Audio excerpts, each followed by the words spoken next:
Have you ever think যে আপনি যদি আপনার লাইফের পাস্টে যেতে পারতেন তাহলে আপনার লাইফের বেশ কিছু জিনিস আপনি চেঞ্জ করতেন। ওয়েলকাম টু বিশেষ জ্ঞান সভা।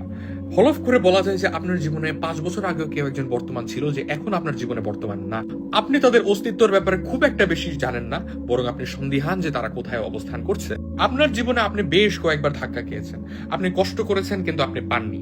আপনি পজিটিভ হলে জিনিসগুলোকে পজিটিভ ভাবে দেখেন, নেগেটিভ হলে জিনিসগুলোকে অনেক বেশি ভেবে দেখেন, কিন্তু দিন শেষে যখন আপনি জিনিসগুলোকে নিয়ে ভাবতে চান আপনি দেখবেন যে জিনিসগুলোর অস্তিত্ব ছিল। এই এত এত মানুষ, এত এত স্মৃতি, এত এত স্টোরি লাইনের মাঝে আমি আমার কতগুলো ভার্সনকে হারিয়েছি আর কত কত ভার্সনের দিকে এগিয়ে যাচ্ছি সেটা হয়তো আমি নিজেও কল্পনা করতে পারি না। জীবনের এক বড় বাস্তবতা হচ্ছে যে আমি আমার ফেলে রাখা কোনো ভার্সনে আর ফেরত যেতে পারবো না। যেই মানুষগুলো আমার আপন 5 বছর আগে ছিল তাদের সাথে যদি আজকে আবার দেখা হয়, কেন আমাদের সম্পর্ক 5 বছর আগের মতো না?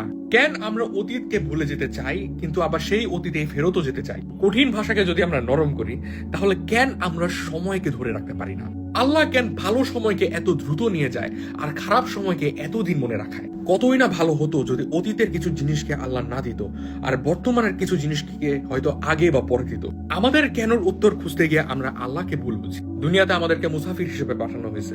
যদি আমাদেরকে দুনিয়াতে মুসাফির হিসেবে পাঠানো হয় তাহলে আমরা কখনো এক হোটেলে অবস্থান করি না, আমরা শুধু 5 স্টার হোটেলে খাই না, আমাদের ঘুম প্রত্যেকদিন ভালো হয় না, আমাদের হাঁটার গতি সবসময় এক হয় না। আমরা যখন মুসাফির তখন আমরা ভিন্ন ভিন্ন জিনিস দেখতে চাই। আমরা পাহাড় দেখি, সমুদ্র দেখি, গতিপথ দেখি, এবং এই ভ্রমণে আমাদের অনেক অনেক মানুষের সাথে দেখা হয়। কোনো মানুষ আমাদের মনে কষ্ট দেয়, কোনো মানুষ আমাদের মনের খুশি দেয়। কেউ আমাদের ভ্রমণ সঙ্গী হয়, কেউ আমাদের সাথে হাঁটে, এবং আমাদের ভ্রমণে যখন তাদের পার্ট শেষ হয়ে যায় তারা ভিন্ন রাস্তা ধরে। আমরা যখন আমাদের এই সুন্দর ভ্রমণের স্মৃতিটাকে বড় করতে চাই তখন আমাদের ভালো আর খারাপ সব স্মৃতিকে মেনে নিতে হয়। সময়ের সাথে পাল্লা দেওয়ার জন্য আল্লাহ আমাদেরকে দুনিয়াতে পাঠায় নাই, সময়কে মেনে নেওয়ার জন্য পাঠাইছে। সময়ের সাথে দৌড়ায় আমি ভ্রমণ উপভোগ করতে পারবো না, সময়কে আমার সাথে রেখে আমার ভ্রমণ উপভোগ করতে হবে।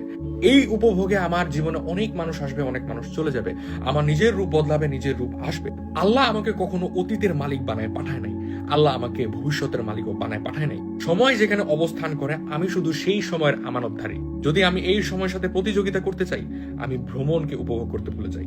অতীতকে পরিবর্তন করার আমার কোনো দরকার নেই, ভবিষ্যৎ যা হবে আল্লাহ দেখেনি। বরং অতীতে আমার যত মানুষের সাথে দেখা হয়েছে, যত রূপ আমার বদলিয়েছে, যত ভালো সময় আমি পার করেছি, যত খারাপ সময় আমার গিয়ে, সেটা আমার আজকের রূপকে প্রদান করেছে। সময়কে আমি ভয় পাই না, সময়কে ধরে রাখার আমার দরকার নাই, সময়কে ধরে রাখতে আল্লাহ পাঠায়ও নাই।